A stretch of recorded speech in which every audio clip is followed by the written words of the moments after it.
music.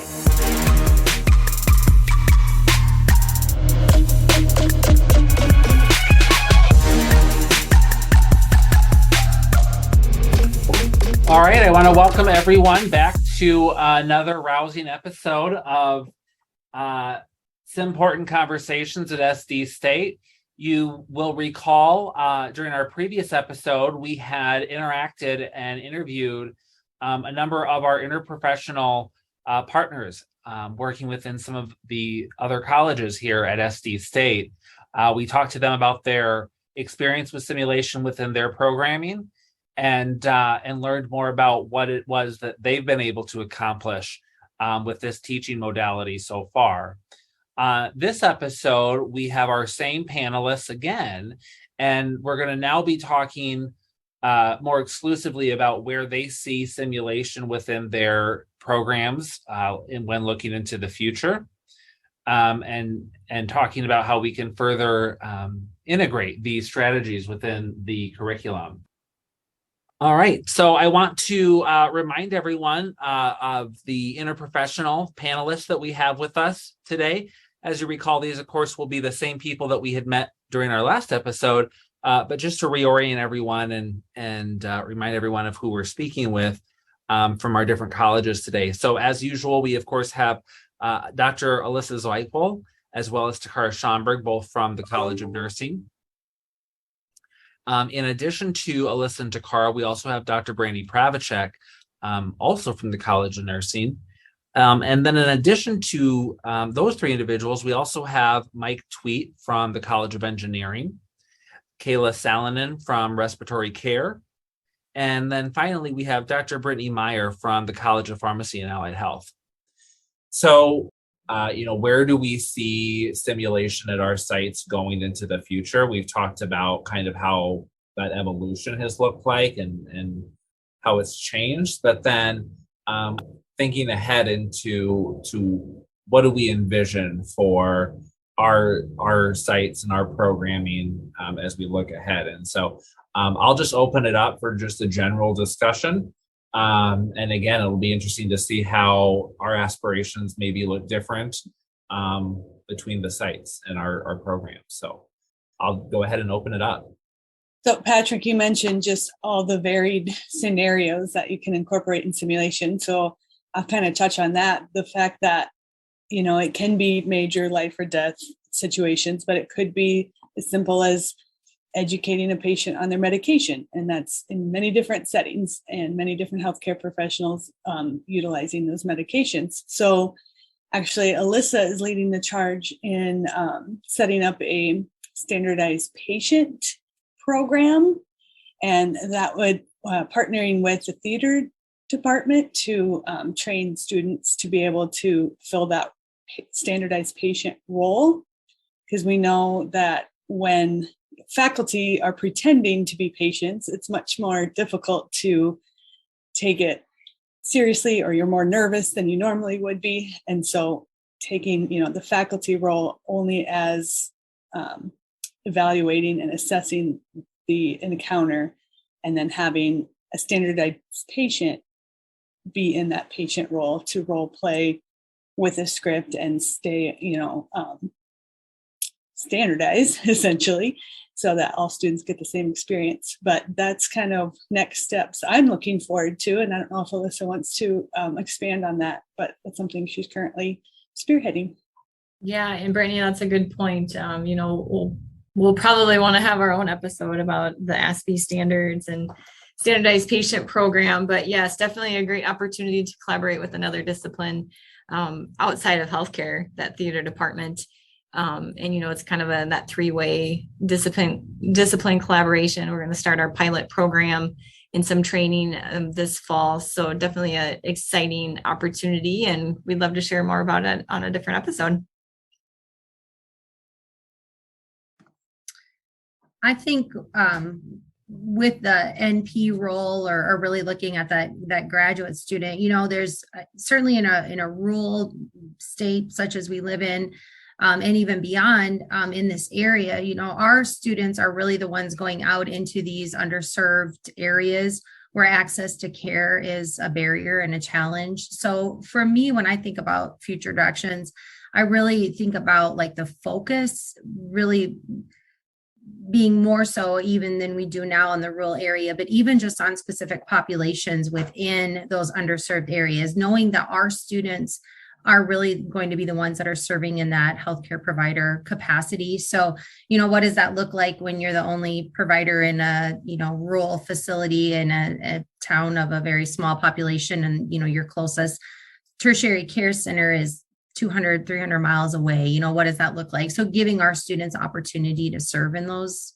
underserved areas in a safe simulation setting, I think really would be key in preparing them. And then also looking at the potential to partner with even more disciplines, particularly when we think about like end of life, palliative care, some of those opportunities. What else is out there that can really feed this process and help our students, even grow even more in their understanding of those resources. So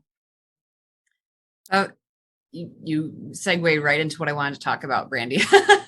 I too think when I have big dreams for simulation. I don't think that's a secret to anybody. But one of those dreams is thinking about how many other people we could bring to the table, what collaborations we could have. I really love that we are the Healthcare Simulation Center, and really moving beyond this nursing scope and thinking how much more could we be collaborating? How much more could we intertwine some of those curriculum pieces and have our students' paths cross in very intentional ways? So, I agree. I think something in that counseling realm would be incredible. We have some simulations that we do, and Patrick had alluded to this, that are in those mental health realms. We've got our addiction sim, we've got our mood sim that have some opportunities that maybe we haven't considered, where we could invite people to be a part of and enhance those.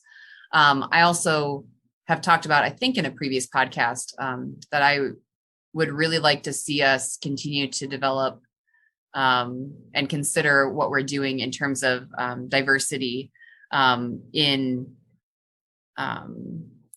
the representation of our patients, in the professionals that we are incorporating. And so kind of in that same vein, you were talking about, Brandi, with our underserved populations. And I just wonder if we have people we could partner with who would help us enhance the fidelity in those areas. So could we be partnering with some people, I don't know, counseling, global studies, I don't know, something, and think about what does care look like for these other groups of people, something outside of what our students are expecting to see, and reminding them of that. I tell the students all the time that the purpose of SIM is to give them something that either is just a quintessential experience that we just feel like they have to have this to move on.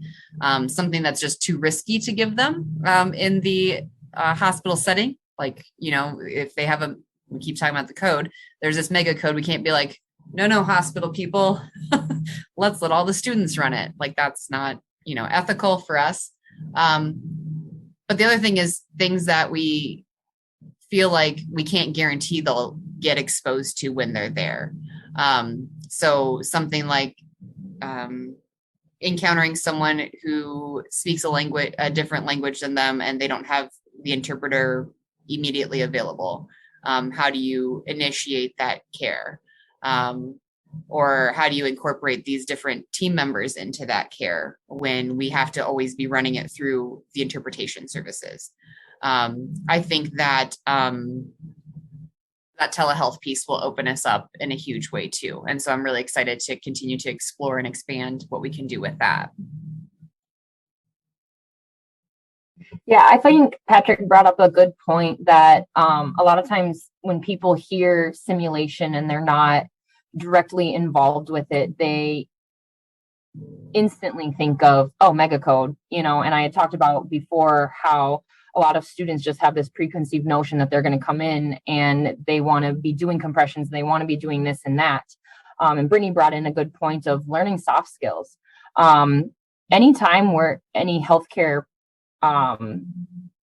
professional is at bedside, you have to wear many hats. And I think with learning how to, find your routine for the assessment, then also education is a huge thing. Brandi said, in rural settings, you might not necessarily have the expertise of some people to educate patients on various medications, or, a lot of times students walk in and they're like, you sent me in there alone and they asked me all these questions and I had no idea what the answer was.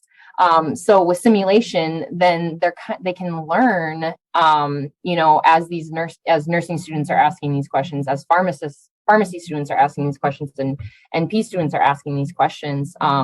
They don't think that they're learning anything that other than, the 32 compressions of the mega code. They take a lot more out, where I've had students, speak afterwards, me like, oh yeah, like that NP student said something about this. And, I went and was with my preceptor and we actually ended up doing something along those lines later, of what the NP student said. And I remember, and my preceptor asked, and I was able to, regurgitate the answer. And so that's, basically what it is. They think they're going in learning one thing and they come out with so many different things. I have to say too, you mentioned this previously, Kayla, about you're thinking about how we can expand it in your program, how we can expand simulation. And for me, being a certified sim educator, I immediately think I'm like, oh, how can I support educators in our other programs to pursue that type of learning, or how can we support you in gaining those skills and help share what we have learned in our program and share that and help it come into your program. So, you mentioned wanting to build some of these structures. How could we support you in having those structures built, or how could we expand the number of healthcare simulation educators in our collective pool, and really broaden those horizons? Yeah, I think for the most part, I kind of learned as I went of what truly was going on behind the scenes. I got to come to sim days and it was great. But then, hearing the instructor talk about, thank you for turning in your prep work. At the end of debrief, hey, make sure you get the QR code and take our survey, and just finding all of those things that can kind of circle back around to make the experience as a whole that much better. Because we can do the sims all we want, but if we don't have the feedback of, how did this help me? What could be different? How can I, as an instructor, help you learn more? What was something you had a question about that maybe you were too scared to ask in debrief, but it was something that you could potentially, put in the survey and comments afterwards. I think that's gaining valuable knowledge of how to make a better experience for the student. Well, and we talk all the time here amongst our faculty in the nursing program about how some of the skills then we gain as simulation educators translate really well into other settings, and vice versa. So that, I always say good teaching is good teaching. So you have these structures and it can really support good curriculum development in our other avenues of teaching as well.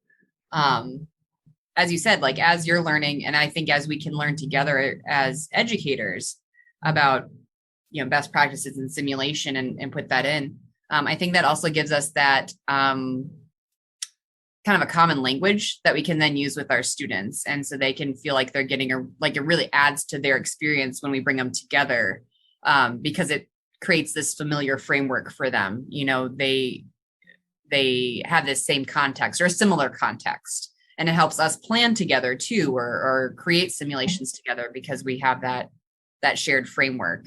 So I think that's something that's really exciting to me, is how we can continue to grow and leverage in that area. Yeah, I think definitely how you said that your students already know how sim works and where things are at and stuff like that. And sometimes all these different interprofessional disciplines come in and they're like, they don't understand, the wording or how it's going to play out. So yeah, just even as instructors, having an idea of what the simulation is going to run like what that pre-brief and debrief and the scenario look like. It helps us, I guess, prep them a little bit better than rather than just throwing them to the wolves and be like, okay, here you go.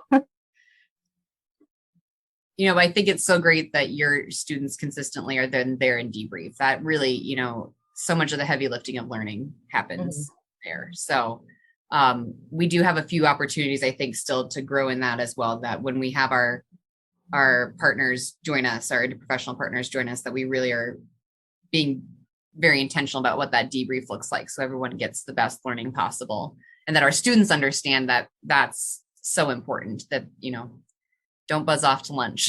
This discussion's really good. We really want you to be a part of this. And you mentioned that too, Kayla, that how can we reinforce that for them? What did you take away? What can you learn from this experience? One of the things that I'm hearing is the theme of sort of the last discussion is intentionality. And Alyssa, I remember you sending me and some other faculty, I think it would have been right in the middle of the spring term this year. You had shared with us a video of sort of like a way that you should do virtual debrief and then a way that it shouldn't. And that was really helpful for me because no, I don't have a lot of work in simulation, but because of COVID, there were certain things that we had to do in the virtual environment. And so having resources to make sure that I understand how that should look was really helpful. And the example of like the bad way to do the debrief was, kind of what some of you were talking about, where it's just this attitude of, okay, you guys did a simulation. Why don't you just tell me about what you did? And how I think a lot of times with our clinical rotations, even that's kind of the attitude. And I think we talked about this in a previous episode, if I'm not mistaken, but, not really having any structure to that at all. And I think that's when you kind of approach it with that, tell me about what you did attitude with really no objectives in mind. I think that's what really invites that student perception of it's just simulation. This isn't real.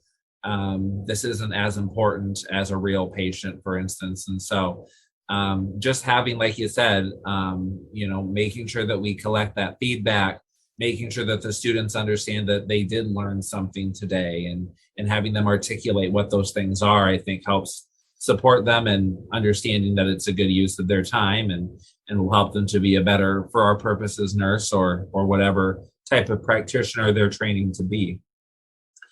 So I think that should be just about it for this episode. I do want to thank all of our interprofessional team members for joining us today, and we look forward to continuing our collaboration within the HCSC. Is there anything that I missed or anything I need to add? I didn't think so. Just thought I'd ask. All right, well, there's my cue. That's the song. Have a great week. We'll see you next time.